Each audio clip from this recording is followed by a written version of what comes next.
Hi everyone, let's get this show on the road. My name's Nick from Conservation Careers. Welcome to this latest live training, this latest webinar from Conservation Careers. And today we're going to talk about the top 9 mistakes that we see people make, or misconceptions also that they make when seeking to secure your first conservation job. So you might be a job seeker right now. You might be putting in applications and maybe you're struggling to get interviews or struggling to get hired. Okay, welcome. You might be a student as well, actually. You might be at university and kind of planning ahead for the job hunt and thinking, how am I going to secure a job as quick as possible once I graduate, and start paying off your student debts and start enjoying your career. Okay, welcome too. And finally, you might also be, I guess, what we call like a career switcher.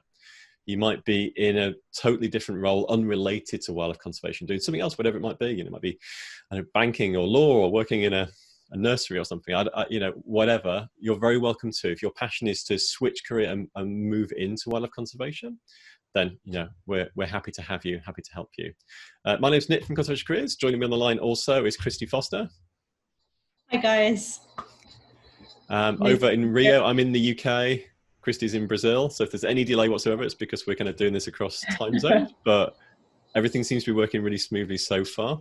It'd be really great to hear from you guys, to know that you can hear us and you can see us. So you should be able to find a little button that's called chat. It's like a message wall, a comment stream. If you can just say hi and where you're from, that would be wonderful. So for me, it'd be like, hi, it's Nick here in the UK. Hi, it's Christy in Brazil. And then we can kind of see you're there. And it also allows us to know that you can obviously hear us and see us super clearly. Hey, Martin from the UK. Cool. Oh, Martin Digby, we recognize you. How you doing, Martin? Good to have you on the line. Great. Is he? It's going too quick for me now. There's so many of you. That's a nice sign. Yeah, I can see there's 66 of you all. You can hear loud and clear. Matt in the UK, Freya in the UK, I see Bart in the Netherlands. I'm not going to catch all of you, but we've got someone in Mallorca there. I saw South Africa, Canada, your home country, Christy. Another from Canada as well. Just moved to Canada. Robinson, welcome. Victor in the UK. It's really nice to have you all on the line. Yeah. Bill in Maryland. Oh, Bill. Yeah, good to see you as well. Another nice familiar name. Always nice to see friends on the call. Wonderful. So it's been a busy old week. Just while we allow a couple of people extra to join to make sure that everyone who wants to be in is in from the start. What's been going on at our end? So we run, and this isn't a sales pitch whatsoever, but we run an online course called the Kickstarter for Conservation Careers, so helping people to get their career going. We've been doing that for a couple of years. There's a few people from our current online cohort in the group, which is great, like Bill, who we just saw. And we've just been doing some filming, so we're filming version 2 of the course, which we're probably looking to release this summer. And we filmed it at London Zoo, so that was last Thursday. We did some introductory videos there, and that went really well. Although the best shots we got were in the spider house, and I'm not a spider fan, apart from being a conservationist. So yeah, it kind of freaked me out. There was a spider right behind me as we were doing it. Great. Okay, well, I think that's everyone. What we'll do then is I'll share the first slide, and then we'll give a bit of an overview, and we can kind of get this show going. So really briefly, super briefly, okay, let's just do some quick introductions so you know who myself and who Christy is, who's going to be talking to you over the next half hour or so. So my name's Nick Askew. I'm the Director of Conservation Careers.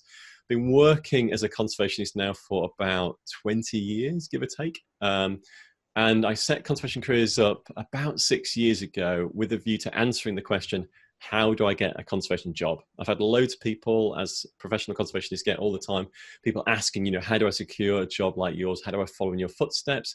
And I felt that there needed to be much better, open, honest, transparent, effective career support and advice for people. And that's why we set Conservation Careers up to answer that question. And what we're going to cover in this webinar actually is some of the pitfalls and mistakes we see people falling into quite regularly, particularly in the early stages of the career. And we're going to talk about what are they, and how you can avoid them as well. So that's the kind of the overview of me and what we're going to cover today. If I can bounce over to you, Christy, would you like to just briefly introduce yourself also, please? Sure. So my name's Christy. I'm Head of Engagement with Conservation Careers.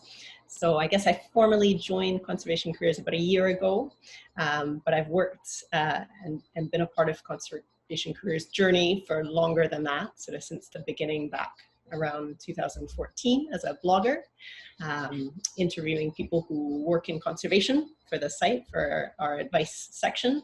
So it's been really neat to see conservation careers grow, which we've continued to do lots during the last year. Lots of new resources, new exciting stuff happening. So yeah, I'll be a part of the webinar today, and we'll go back and forth between some of the different mistakes that happen in the conservation sector. My experience kind of comes from a mix of things. So it's been communications, science communications, conservation communications, project management, field work, ecotourism, environmental education. So there's been a mix in there in my background before joining conservation careers too. Great. And I guess another thing is travel with you too, which is why you're in Brazil right now. You like to globetrot around. Yeah.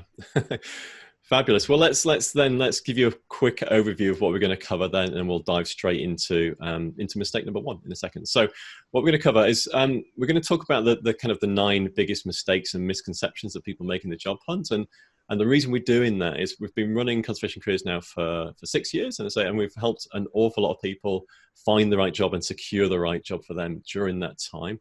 And we've also seen a lot of people make the similar mistakes and ask the same questions again and again. So we thought it'd be a really useful kind of training video to kind of just walk through them step by step and give you a bit of an overview as sort of things to avoid, okay? There's also, I think when you're in the early stage of your career and you're looking to secure your first paying role, which probably encapsulates quite a few of them on the call today, there's some kind of preconceptions about what conservation is going to be like when you kind of enter the career and enter your role. And we just want to kind of just to make sure that we're on the same page, really. This is what the sector's like. This is what the jobs are, these are the different job types, that sort of stuff, and this is what the work's like as well. So there's a bit of a difference between perhaps what you imagine conservation to be from the outside to what it's actually like on the inside. Okay, we want to kind of just touch on some of those as well. So we're going to keep it well within the hour. Okay, so we started at 7:30 here, local time. So we'll finish before 8:30, and we're going to finish with some Q&A. So I expect Christy and I to be going for about 20 or 30 minutes, and then we'll talk about Q&A, and we'll share some of the resources that we have available that's going to help you as well.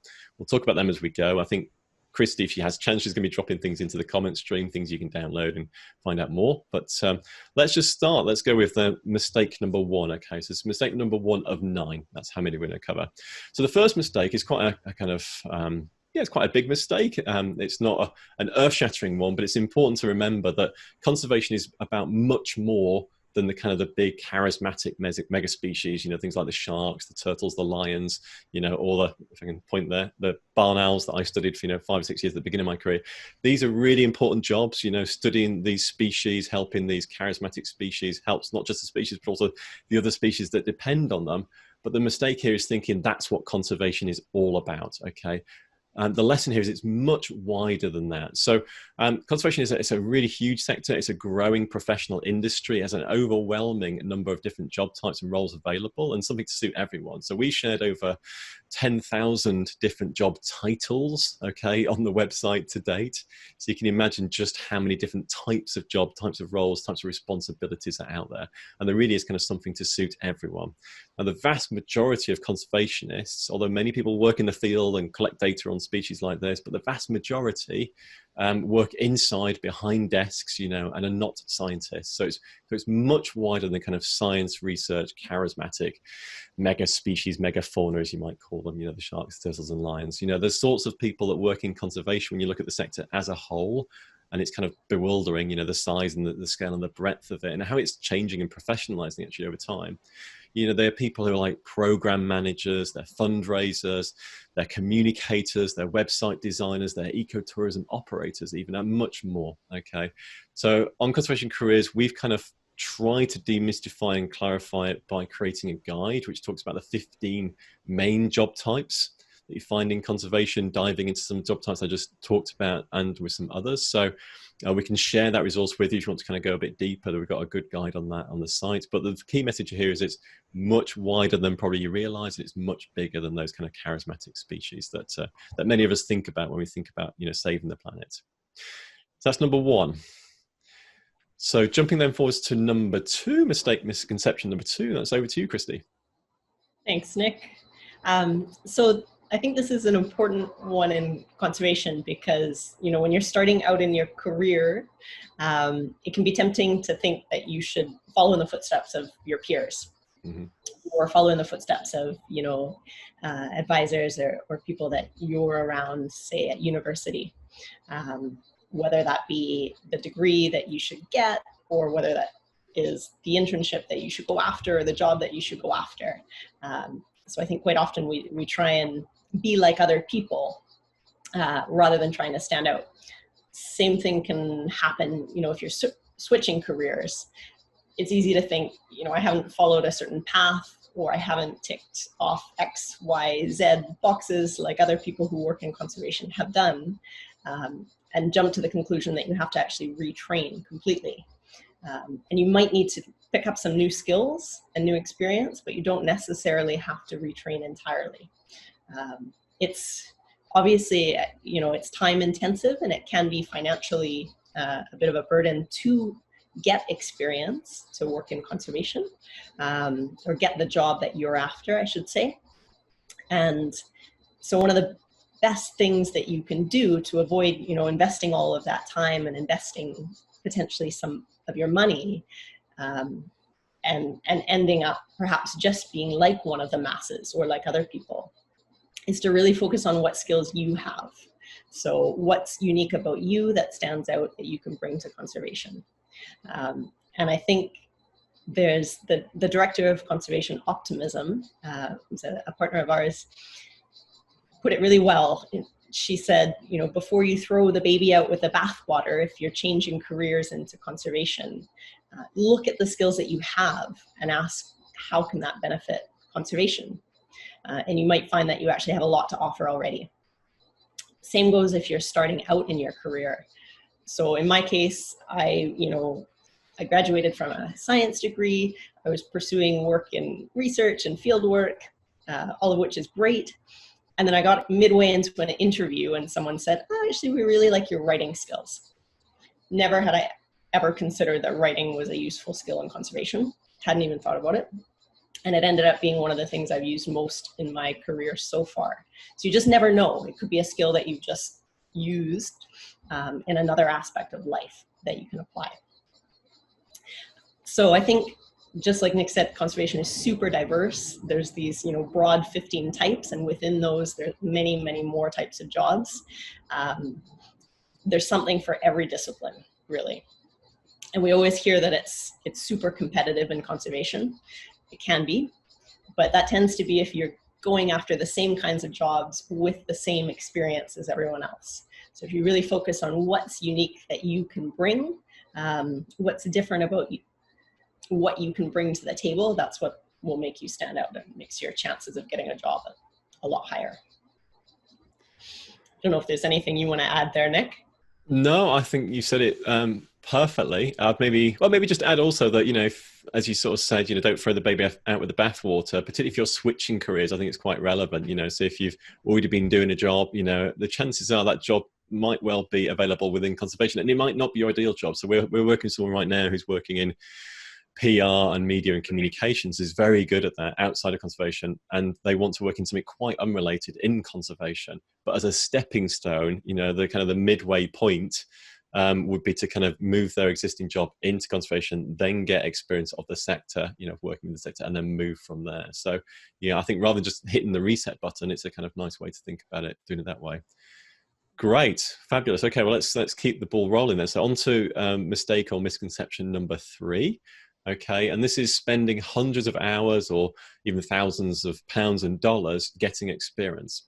Now, experience is incredibly important. Okay, it can beat qualifications hands down, because it's a good way of showing an employer that you're not just like know what the job is, you can actually do the job. You can do, you know, some of the duties and responsibilities that are being asked of the employer. So, but the key thing here is about getting the right experience for the job you're focusing on. I think a mistake people make is thinking you've got to spend loads and loads of money and to do some internship or volunteer opportunity that looks great. You know, it's going to be lots of fun, but it isn't necessarily going to get you employable. You know, the key thing is really to stand back, okay, figure out what your target job is, you know, where you want to aim, you know, what particular skills or experience gaps are there, things that employers are looking for your chosen role that you haven't really got much experience of yet, and then find a volunteer or internship which is going to fill that specific gap. Okay, so it's about being strategic. Okay, not going for any old volunteer or any old internship, standing back saying, I need this opportunity is going to give me exactly what I want, and therefore that's going to get me more employable. So really doing it that way. And the other side of it is, you don't have to spend a lot of money, on these experiences either. You don't have to. We've produced a list of the top free and paid internships in conservation. They do exist. I can't remember how many are on the list, but it must be over 20 or 30 that we found that are really good and are really valuable as well. And then the other side of it is, if you're going for an internship or volunteer opportunity, you can actually create your own. I wouldn't say easily, but, with relative ease. So, if you want to use an example, you want to work in communications and you want to work in social media, you'd love to manage the social media of a conservation organization, rather than go off and try and find and advertise your internship for social media management, which you may or may not find. Better to stand back and say, who is really good at social media within conservation? Who do I follow and think they're absolutely fantastic on Facebook and Twitter and Instagram or wherever? Reach out to them and see if you can go and get experience with them. Because chances are, if they're really busy people, they don't have time to stand back and write down a profile for an internship or a volunteer position and then advertise it through someone like Conservation Careers and then do the shortlisting and find the right person. Far better the right person just pops and lands on their desk, or the phone rings and they talk to them. Okay. And then they're more likely to say, yeah, okay, let's get you in. So understand what it is you're looking for. Okay. Then find an experience or try and create an experience that's going to give you really valuable experience of what it is you want to do. Okay. Another thing just to mention on this one is that, we do have a guide also for how to choose the right volunteer experience, and we can drop that into the comment stream too. And we're going to send a video recording of this out tomorrow, so we'll put the links in there as well if we don't get it now. But getting the right experience is much more important than just getting lots and lots and lots of generic experience and spending lots and lots and lots of money doing so. Okay. Next up then, so mistake number 4 is worrying that there aren't many jobs available in conservation. And we know it's competitive. Christy talked about that a minute ago. Particularly the popular job types are really competitive, but there are tons of jobs in conservation. Okay, so we've shared over I think it's 26,000 conservation jobs now over the last 5 or 6 years. And now we're sharing around about 8 to 10,000 jobs per year. And it's still the kind of the tip of the iceberg. Okay, the industry is booming, it's growing, there are more jobs available than ever before. There are also more people like you looking for the jobs. Okay, so it's still competitive, but there are lots of jobs out there. So why do people think that there aren't many jobs? I think partly because many employers, the conservation sector is, although it's diverse, it's quite dominated by charities, and the charity sector is quite diverse, but dominated by quite a lot of small charities who don't have big budgets, for advertising, and their opportunities don't get promoted or spread around quite as wide as they could, so they're quite hidden. And many job websites, like Conservation Careers, but other models, only bring in jobs that employers are paying for. We don't wait for employers to pay on our site. We find and share as many of the best jobs with our members as we can through the site. So we kind of flipped the industry upside down in a kind of good way, to help people find all the jobs that are out there. And we're still growing, finding more, but don't go thinking there aren't many jobs out there. Okay. And it's probably because you're not easily finding them. They are out there and there's lots of them and there's more available all the time. There's even jobs that go unadvertised. Like Nick said, the smaller organizations don't have budget necessarily to broadcast their jobs or their opportunities. Some choose to post on social media. Some might just post on Facebook, and others just look within their networks. So there might be opportunities that don't get shared anywhere. So there's just tons of those hidden kinds of jobs out there. Yeah. And kind of to touch on the point from the last slide and last mistake too, that just like when you're looking for an internship, it's okay to reach out if you're looking for a job.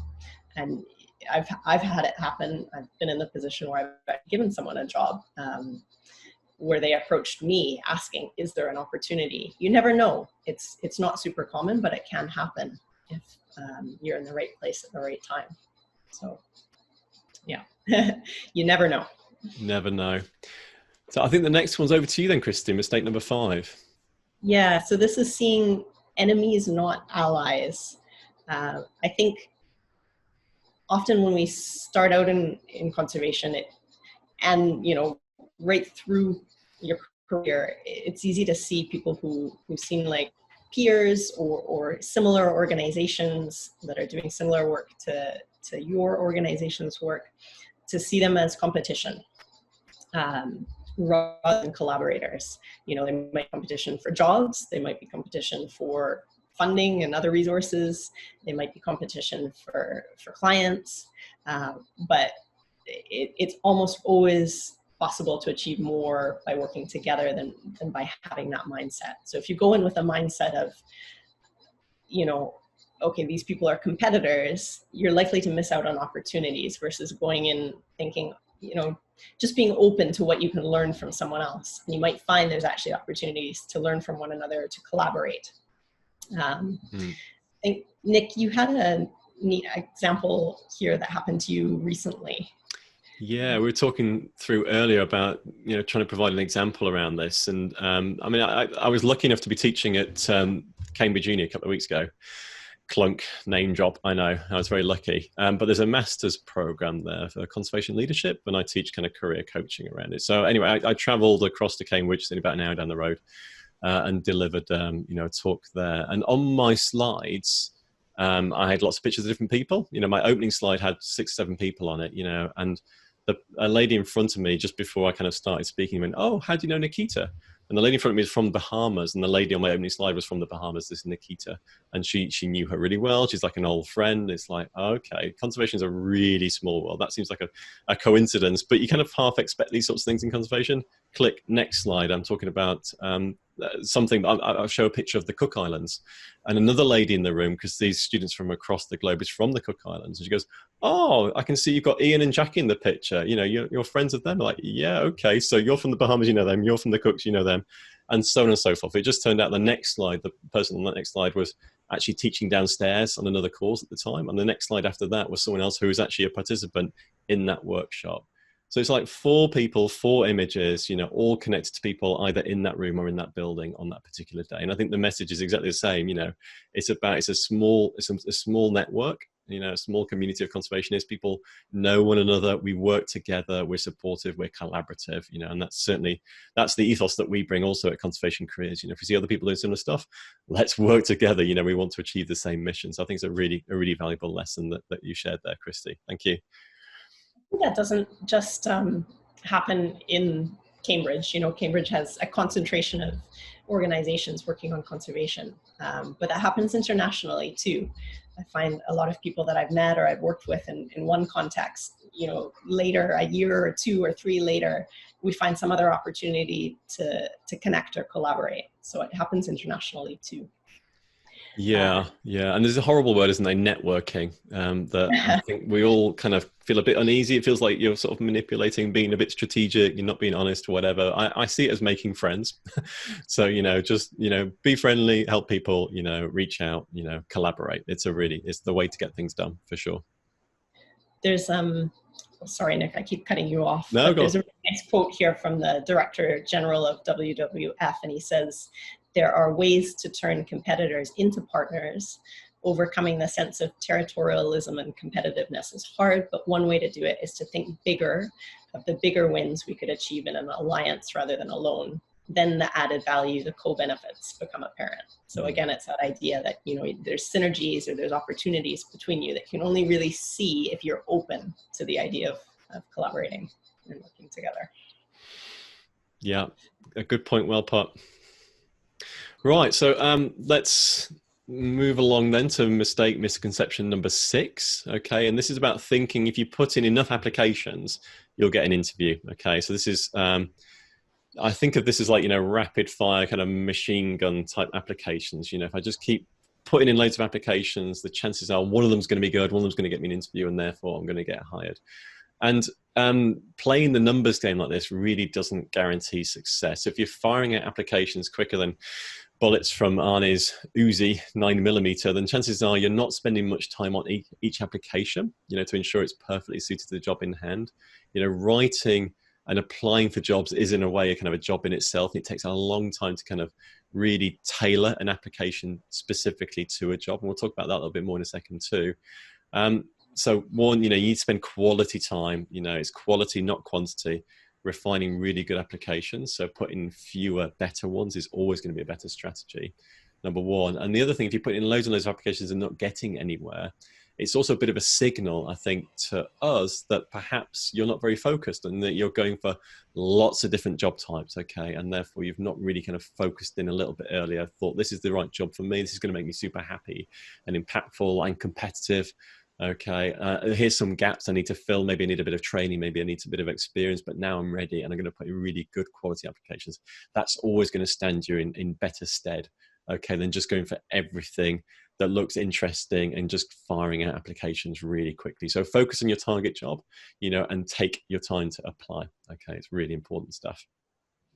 Yeah, it takes me, for example, usually at least 2 hours just to review an application that someone's put together for a job. So if you're able to, write yours and fire them off rapid fire in a couple hours, it's likely that you've not spent enough time. Given that it's about two plus hours just to review an application and see how it can be improved. Yeah. Yeah, and by review, we do, people send us applications, we go through them with a fine-tooth comb and provide comments back. So that's the kind of review process. But, when it comes to shortlisting as an employer is way quicker than that. So if they've got a big, pile of applications to get through, chances are they're spending a few minutes on each application, depending on how many are sat there. And so you really need, this is why bespoking or tailoring is really important, because it's really about saying to the employer, this is what you want. Look, here's all my examples of how I meet exactly what you're looking for and why I'm really good for you. You can't do that in a generic one size fits all. Every application is the same way. It needs to be really kind of tailored to exactly the criteria they're looking for. Yeah. Okay, so moving on then, number 7 out of 9, so nearly at the end. Very much related, but another key point to bear in mind is don't reuse your CV many times, okay? So a CV or a resume, you might call it, the other side of the pond over in North America, it's very much a document which is tailored to a specific job in question, okay? It needs to be tailored every single time. So if an employer is looking for, A, B, and C, let's say they're looking for communication skills, project management skills, and fundraising skills, or experience, then really, this specific CV needs to talk about those 3 things really clearly, provide really strong examples just around those criteria that is important for this role and this employer, and just make the employer's job so much easier when it drops in. Yeah, I can see the comms, I can see the fundraising, I can see the project management. They look good. They've got really strong examples. They've really worked on it. Okay, I want to bring them in. I want to interview them. You can't do that in a generic CV. It really needs to be tweaked and adjusted to every specific job in question. We always say to people, the best starting point, particularly when you're starting out applications, is to stand back, okay? Write down, start a spreadsheet, write down in one column all the different criteria for the specific job you're going for. Then across the top in different columns, put down each job or experience you've had to date that may be of relevance to the job you're going for, okay? And then just for each criteria against each job, just think, what did I do? What did I do in my past job that was something to do with project management? What was it one before that, anything to do with project management? From that, you kind of see this, the full matrix, okay? All the different experiences that you had to date, and you can cherry pick the best ones to drop into your cover letter and to make super clear and easy to find in your CV, or resume, whichever format you're using. So, it does take work. It does take time. It does get quicker and easier the more you do it and the better you get at it. Okay. But if you don't do it, you're probably wasting your time. Okay. So you really need to tweak it and tailor it every single time. But Nick's just mentioned we have a guide that takes you through 10 steps for applying for a job, and it explains exactly how to do that. So if you haven't seen it, I've just put the link in the comments too. That's great. That's great. And totally free. You know, download it, use it, 10 steps. It's really good. Okay. I think once you've done one application using the process, the second one's so much quicker, the third one's so much quicker. And we see time and again people get into interviews and people getting hired who simply follow the steps and use the guide. It's one of the most impactful things that we share, I think, actually. So, you know, if you're struggling at this stage of applications, look at the guide, use it. Okay. That's the message. Right, then on to mistake number 8. Okay, the penultimate one out of 9. This mistake is thinking that, you know, you need a PhD or you need a master's to work in conservation. Okay, and really, as you can see here, the lesson is it depends on the role you're targeting totally. So yes, conservationists are a clever bunch. Okay, there's a lot of people out there with PhDs and with masters and the like, you know, working in conservation. We did a survey of, I think it was 200 or 300 conservationists 5-6 years ago when we first started out, asking people, if you're working as a professional conservationist right now, what's the highest level of academic achievement that you've attained? And around 60% of conservationists had a master's or higher. So yeah, they're a really clever bunch, you know, and it does help you. You know, PhD can actually close a few doors, but it probably opens quite a few more as well. But the mistake is thinking that you have to have it. Okay, so experience beats qualification almost every time. It proves you can do the job. Okay, and these sorts of very high academic level qualifications are really only needed for a few of the job types. And we talked at the beginning about the breadth of the job market, how many different jobs there are out there, you know, 25,000 different jobs we shared, 10,000 different job titles, you know, only a small sliver of them require this high level of knowledge. And that's things particularly like science and research and the academic realm. Okay, those really require these. Others, less so. Others, it's much more about you being good at the specific job in question. Okay, so, you know, but if you want to do a master's, great, it will help you. If you want to do a PhD, fantastic. You know, find a research topic that really suits and excites you. Okay, and enjoy 3, 4, 5 years of really immersing yourself in it and coming out with a fantastic qualification, some great training. Essentially, a PhD is a job. You know, you're being paid to do something and get great experience at the same time. So I'm not saying don't do it if you want to do it, but I am saying, you know, it depends on the job type as to whether you're going to need these sorts of high-level qualifications or not. Anything to add to that, Christy, or shall I move on to the final one? Yeah, just again that I think it makes sense to be strategic and be really clear on what you want out of a degree if you do it, or a master's or a PhD. And even if you make the, you know, not the ideal decision or you head in a different direction after, it can still be useful. It's not to say that it's not going to be useful to you, because you learn great skills, and sometimes just having that credential is helpful. But yeah, I guess the message is not to feel like you have to do that in order to land a job, because you might not. Yeah. And again, I think that's probably quite relevant for switchers, you know.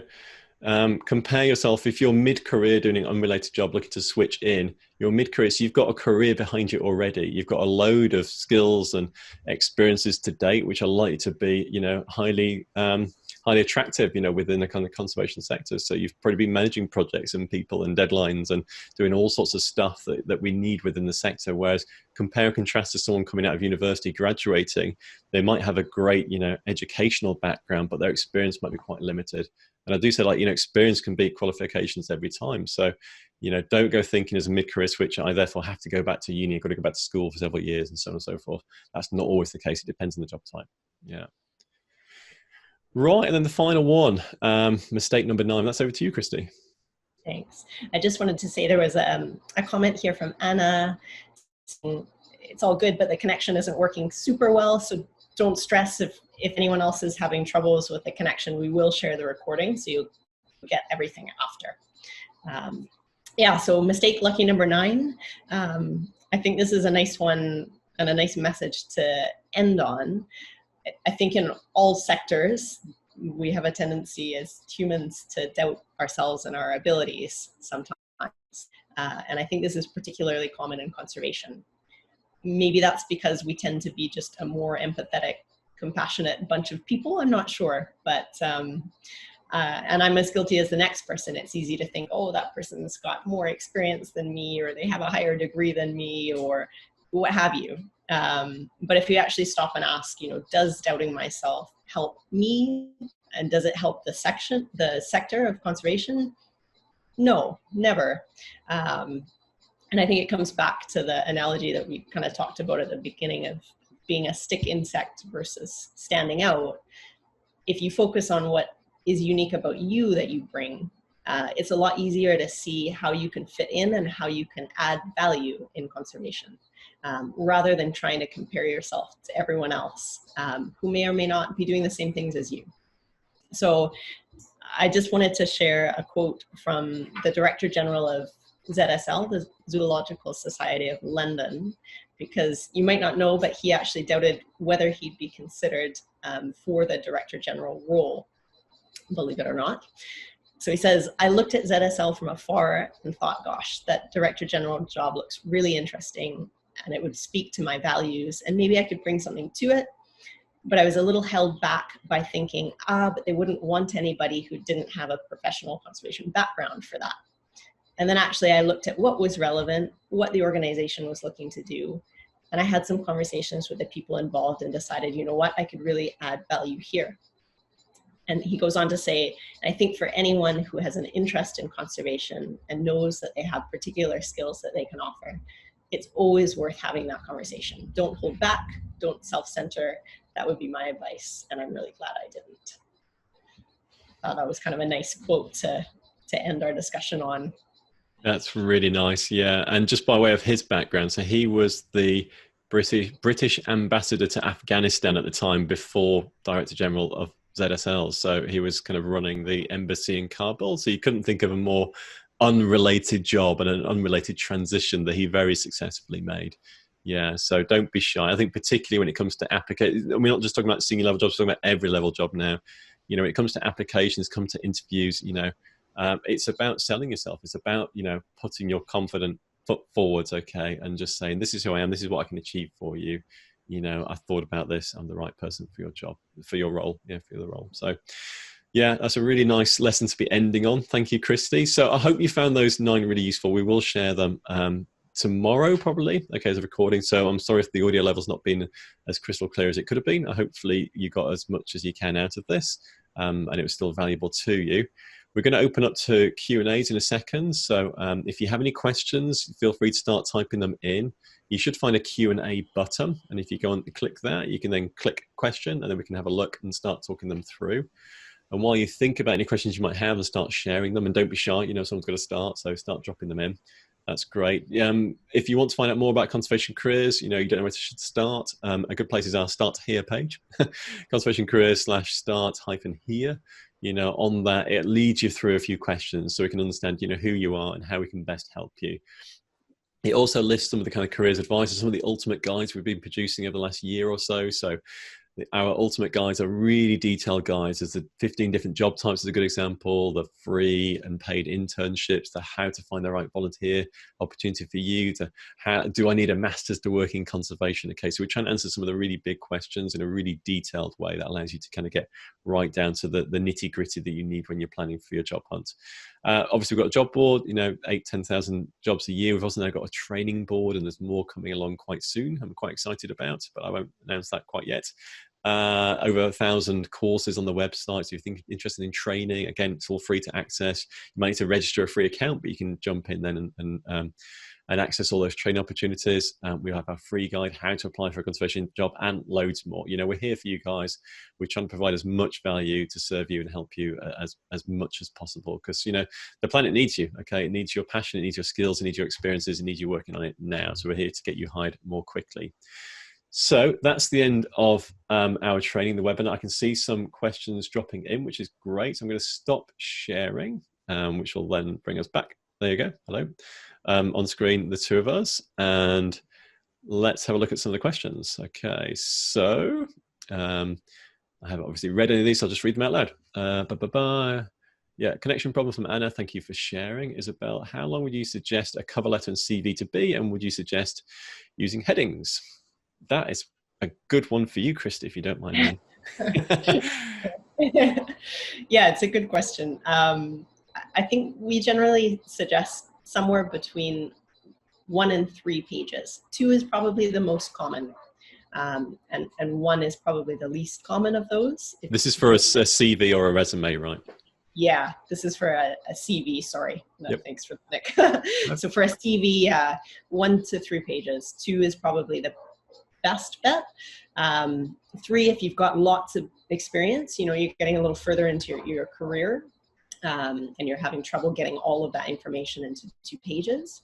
And 1, if you do it really, really well, because it's hard to get the right information across in a 1 pager. But if you really spend the time, you can do that well, especially if you're targeting something that's a little bit more creative. You know, maybe it's related to design or communications. A 1-page CV might work well. And then for cover letter, yeah, 1 page ideally, because you run the risk. You can go to a 2nd page, but you run the risk that someone will get burnt out reading it when they've got, you know, many applications to read. So if you can get it on 1, go for it. Yeah. That's what I recommend.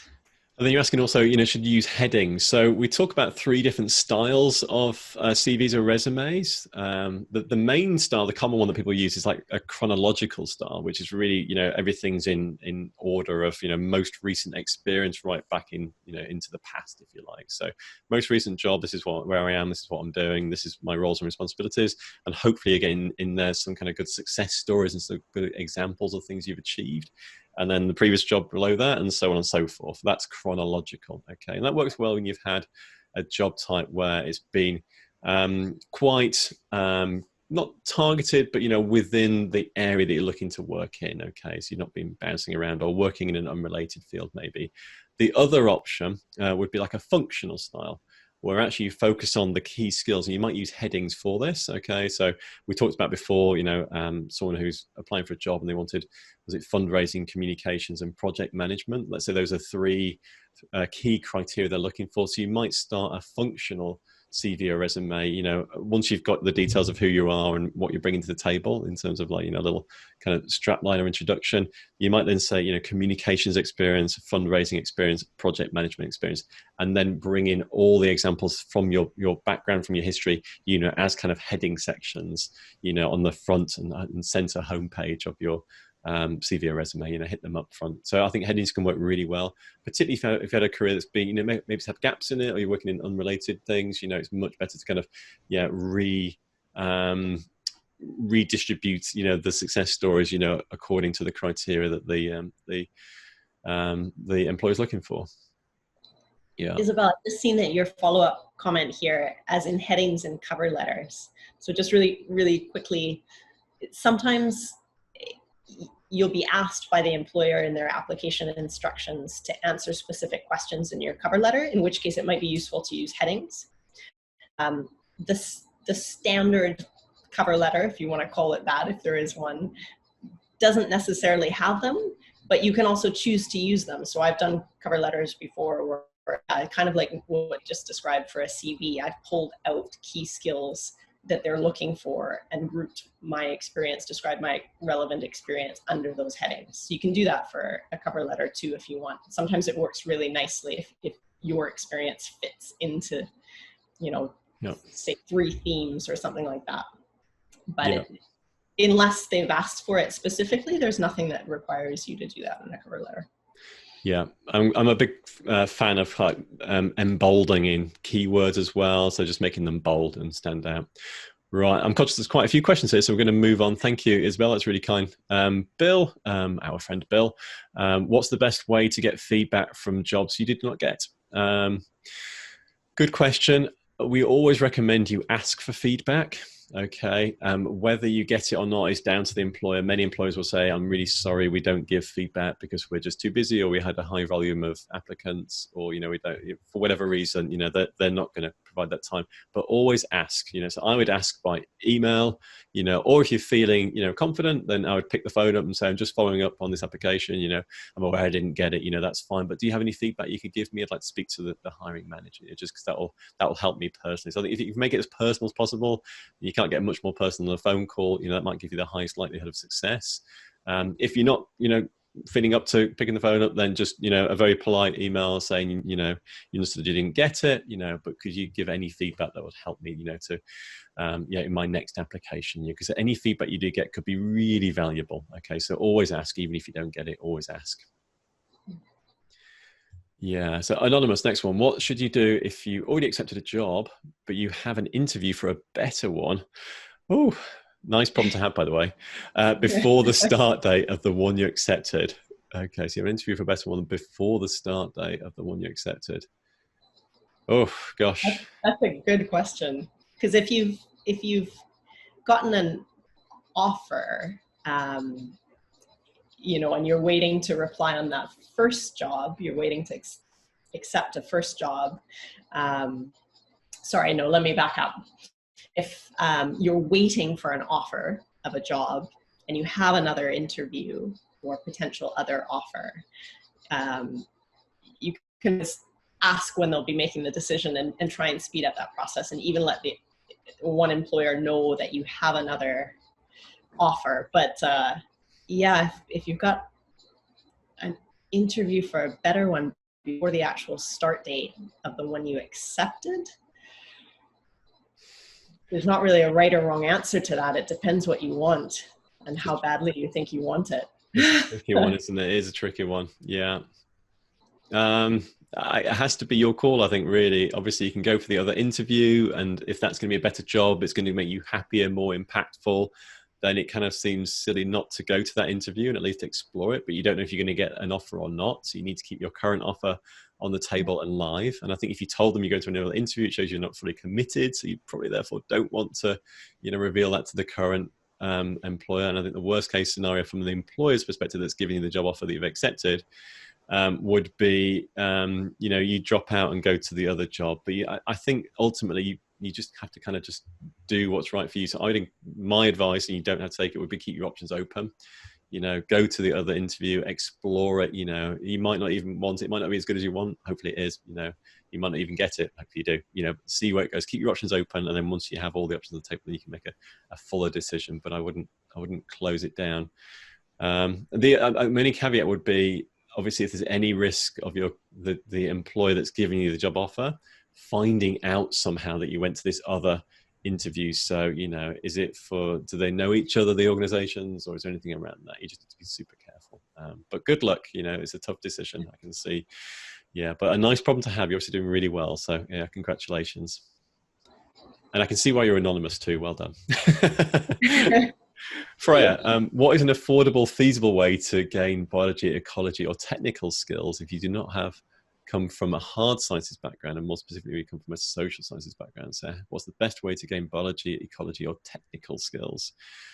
Okay, that's quite a big question, really. Yeah, it depends. I think so this comes down to really, I think, being super clear on the type of job you want to do and the sorts of skills you're looking to acquire. So if you want field-based skills, ecology surveying, field-based skills, for instance, there may be specific courses for your chosen job in question that you can jump on even over a weekend, or maybe even online, and do some of the kind of the training that's quite focused, quite niche. So a good example of that would be, you want to be an ecological consultant, let's say, and you understand you need to be able to do habitat surveys. I think called a phase 1 habitat survey maybe here in the UK, and the way to do that would be to go on a phase 1 habitat survey course and just go and get that. But if you talk about how do you get skills across, the huge breadth that is biology, ecology, and so on, if you want lots and lots of skills, then really you're talking about going off and doing a course, whether that's an undergraduate or a master's or something like that. So, but I would encourage you, as we talked about through the webinar already, stand back, figure out which job it is you'd like to do, figure out what have you already got, but what do you still need, what are those gaps, and then focus on those specific things. So there might be some specific technical thing that you feel you really need for your chosen job. Find a way of filling that, because chances are there's probably a course where you can just pick it off and get even better training than you would during a wider, say, master's program or something similar. Yeah. Okay, moving on then. We've got loads of questions, so I'm going to go as quick as I can. We probably won't get through everyone, but we'll go as quick as we can, I promise. Okay, so let's go quick fire. Emma Stevens, thanks for all the information. If you're a mid-career switcher, how much volunteer experience should you aim to get in the sector before applying for jobs? So again, it does depend on the job you're aiming for and what you already have in the bag. So you don't need volunteer experience just to say you've done volunteer experience, okay? But what you do need to do is show, A, you can do the job in hand. So the criteria they're looking for, if you already hit all of them, then great. Then the additional thing is nice to display that you have some passion and commitment for wildlife conservation. So volunteer experience can kind of tick that box quite neatly. Okay, you've been volunteering for X amount of time doing these things, or even just your hobbies and interests and and things you've done outside of your career to date can also do that. So don't go thinking you need volunteer experience to work in conservation. Use it to fill gaps, okay? But find a way to display your passion and commitment, because that will come across in your application and it will come across in your interview too. If you've been doing something unrelated, you have no experience or commitment or any way of displaying your commitment, then there's probably a question mark hanging over for an employer, and you can cover that off. Sarah, next one up. Thank you for the webinar. You're very welcome. Should the CV be rather conservative, or can it have small playful details in it for trying to find a career in conservation? What do you reckon, Christy? I'd say it's always nice to stand out when you're applying, but it's a fine line between, going too far towards the playful side and being quite conservative. So if you're unsure, it might be better to play it safe, especially if you don't know a lot about the organization or what their style is. You can get an idea, like go on their website, have a look at the kind of communications they're using, and that can help guide you. But for instance, if I come across an application and it's got a bunch of, I don't know, little graphics and leaves and animals and stuff, it might tend to shift me to thinking, oh, is this person serious? Or, it might take away something from the message you're trying to get across as a professional. So I'd say it's probably better to play it safe. Yeah. I think display a bit of passion, display a bit of commitment, don't be too gushing, but, be genuine. And from a playful perspective, I always quite like it when people say hobbies and interests. It's almost like the last line at the bottom of the CV. It's just nice to see the other stuff this person's interested in. You can be a bit playful in there, You can mention stuff that you do that people might find interesting. It just gives a bit of small talk around an interview too. So it brings you alive. So I think you can be a bit playful in that bit. No problem at all. Sophie, thank you for your question. How can you start looking for experience when you're coming out of a degree with a limited animal conservation experience? How you can start looking for experience when you come out of a degree when you have limited experience so far? Okay, so again, this links to other questions I think we've touched on already. So really standing back, saying, what is your target job? What you're looking for? Okay, what did your degree already give you? Because hopefully it's giving you some stuff that's quite related to your kind of chosen direction. Or you might be totally pivoting and going in a different direction. That's fine. Okay, and then how do you find those experiences? If you're looking for conservation experience, obviously, Conservation Careers is a good place for that. Other websites are available, and there's lots of experiences out there. Questions to ask yourself, okay, are things like, well, obviously, are they going to give me the experience that I'm looking for that's going to fill a specific gap? So using that strategic approach, I need this thing. Are they going to give me this thing? And is it going to be of a quality? Okay, I'd also just do reviews. I'd look around, around the web, doing some Googling around, just see if you can find, good reviews, bad reviews, what people are saying about them. And the organization, recognizing there are good people out there and there are also cowboys in the market too, to be honest. I would see, well, who are they working with? That's always a really good sign for me. If they're partnering with lots of other people, like we're talking about collaborations earlier, if they're working with other people, then great. There's a good signal that other people like them, trust them, work with them. If they seem to be working in isolation, that's just like a little red flag for me. It's worth kind of diving a bit deeper. But we have lots of advice on the site about that, how to find the right volunteer experience. So I think that's probably worth a good look. Zapiria, I hope I said your name right. I'm sorry if not. Hi, as a mature career switcher in your 50s, how do I identify your niche area in conservation, or are you simply too old now? You're not too old. I don't think 50 is old, right? So don't worry too much about that, genuinely. I think, how do you find your niche? Well, there's two bits to it. Okay, the first bit is really understanding yourself. Okay, so it's about self-reflection, thinking about what, and this is a webinar in itself and more. Okay, so I'll go as quick as I can. What are you really good at and what do you love doing? A good question is to ask yourself whether those two things come together, because that tells you a lot about yourself. What are you particularly known for amongst your friends and family? What's your kind of unique superpowers? That's always worth thinking about too. So just spending some time doing some self-reflection. There are some great books and things out there that can kind of help you do that. What color is your rainbow is a really really, What Color is Your Parachute, sorry, is a really good book to read if you want to go into that sort of stuff. So number one, understand yourself. Number two, understand the job market. Okay, understand all the different jobs that are out there. Okay, and our guide to the 15 key jobs in conservation is a really good starting point for that also. Okay, then you can start to think, well, this is who I am. This is what I'm bringing to the party. These are all the opportunities that are out there. Where do those two bits overlap? Okay, it's a big question. It's something that we've wrestled with 5-6 years now. We have a proven step-by-step process in the Conservation Career Kickstarter course. Shameless plug, I'm afraid, but we do go through this in great detail. Do self-reflection exercises, understand the job market, and start to bring those two things together to give you that niche. Okay. Other ways of doing it beyond that is go off and read interviews, listen to podcasts. We have podcasts, we have interviews, try and look at jobs as well. I mean, it sounds silly, but look at lots and lots of jobs and ask yourself, which ones excite me most? That tells you an awful lot about, which direction you might want to go in. And the alarm clock goes off at 7 o'clock on a Monday morning. Which one's going to make you jump out of bed with, excitement about what you're going to be going to do? Good luck, and thank you for your question. Let's try and get 3 more done. I think realistically, I'm sorry, everyone, we can't answer all these questions. We're running out of time, but we'll go as quick as we can. That's from Heather. Okay, so Joshua, hi there. You graduated last year, and after an internship in South Africa, you've been applying for roles ever since. Something you get uncertain over is whether to include address in cover letters that are specifically meant to be sent online only. Should I always include them regardless? If so, any tips to save space? So you're looking for space saving and whether you need addresses and things like that. What do you reckon, Christy? I'd say it's something that's normally expected in an application. It's kind of one of those basic bits of contact information. So usually it's a good idea to make sure it's in there, but maybe you don't need to give your full address. If you know it's an international company and they're not going to care exactly where you're from, you might just put your city and your country, or your current city and country if you're based away from home at the moment, and that's usually fine. If you're applying to a local organization, you're going to want to show that you're from that area, because that might be an advantage.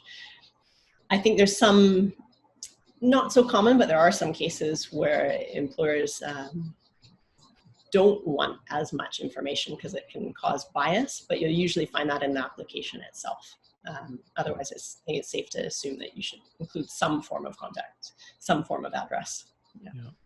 And I think, yeah, and I think because it's a formal letter, a CV, so typically would expect, your address and the employer's address and that sort of formality. You can try and line them up rather than staggering them, if you like, because it saves a lot, more space if you put them next to each other on the same line, one on the left, one on the right. But really, the skill here to acquire is all about editing. So it's about getting the content down so as clear and succinct and as less wordy as possible. So write long form. Get your content down. Identify your best success stories. Put them in your cover letter. Okay, to make them really stand out and kind of zing.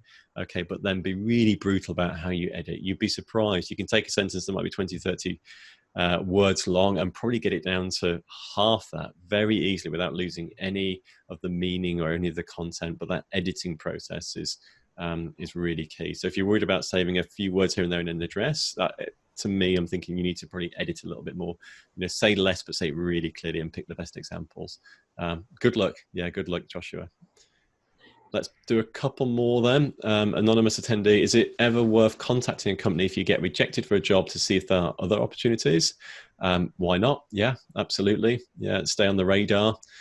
Show that you're keen. Don't pester. That would be the risk, but absolutely, you never know. Yeah, and if you stood out from the crowd and you had an interview with them, often they will kind of bear you in mind anyway, but certainly encouraging them that you're open to this opportunity, I think it will really help.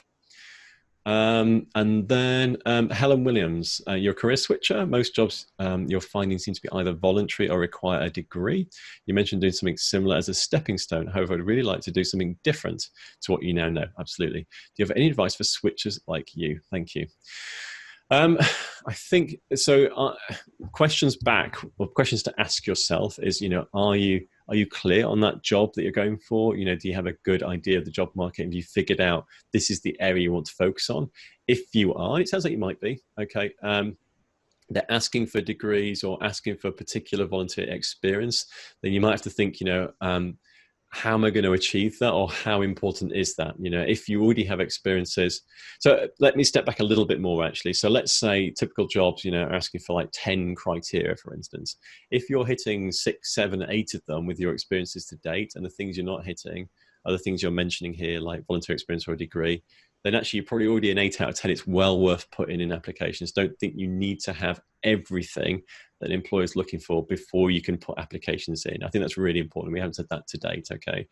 I mean, don't be a total chancer, but, you know, you don't need everything. Superman doesn't always exist, okay? Or doesn't exist at all, okay? But if you've chosen an area, you're really keen on this, this is the direction you want to take, time and again, these are essential criteria that you just don't have, then really you have to ask yourself the question, how am I going to get them, okay, if you really want to secure those jobs.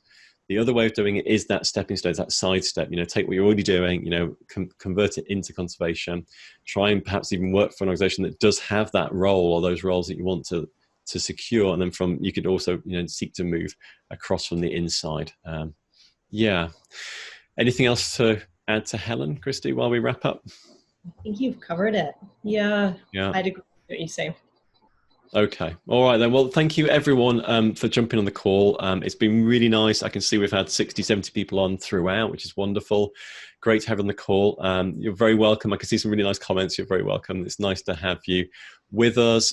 We are going to share the video tomorrow. I'm sorry we didn't answer all the questions. I hope you understand we've been slightly overwhelmed in a really nice way, okay? And we will be running more of these training sessions. We're trying to do about 1 a month, okay? So keep your eyes on the website, on our social media.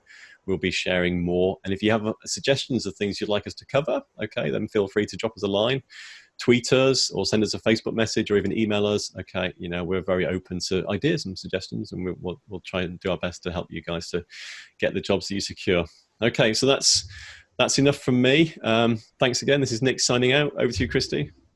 Yeah, I just wanted to say thanks, everyone. It's been nice to get all the questions, because even though we haven't gotten through them, it shows that you guys are present and engaged and interested. So that's fantastic. We do, just so you know, we pay attention to the kinds of questions we get, even the ones that we don't get a chance to answer. And if we see themes in the questions, we usually try and develop resources or information around those too. So yeah, we're making note of these questions. So thanks, guys. Hopefully it was useful, and it kind of helped see that some of the misconceptions or ideas around the conservation sector that get a bit perpetuated aren't necessarily the case when you're into it. So there can be more opportunities than you might imagine. So hopefully that's a message to take away. Thanks so much, guys. Great. And thank you, Christy. Thank you, everyone. Enjoy your evenings, mornings, whatever time of the day it is where you are. And we'll see you on the next training event. Bye for now.